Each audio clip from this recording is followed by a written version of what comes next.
కాంగ్రెస్ పార్టీని ఎదిరించి 16 నెలలు జైల్లో ఉండి సొంతంగా ఒక రాష్ట్ర ముఖ్యమంత్రి అయ్యి ఎంతోమంది పేద ప్రజలకు ఉపయోగపడి ఈరోజు ఒక రాజశేఖర రెడ్డి గారి తర్వాత ఇచ్చిన మాట నెరవేర్చిన నాయకుడు ఎవరైనా ఉన్నారంటే అది జగన్మోహన్ రెడ్డి గారి స్థాయి.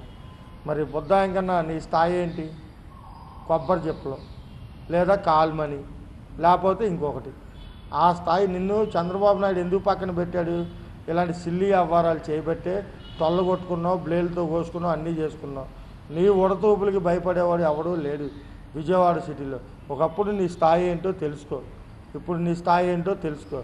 జగన్మోహన్ రెడ్డి గారిని అనే అంత సీన్ కానీ అంత సినిమా కానీ నీకు లేదు. అదేవిధంగా ఇదివరకు నువ్వు దేవినేని నెహ్రూ గారు అనే పేరింటేనే గేటు బయట నుంచినోడు.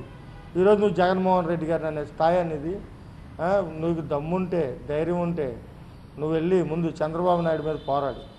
పేద ప్రజలకు పథకాలు ఇవ్వలేకపోతున్నావు ఎందుకని మీ నాయకుడి మీద పోరాడు.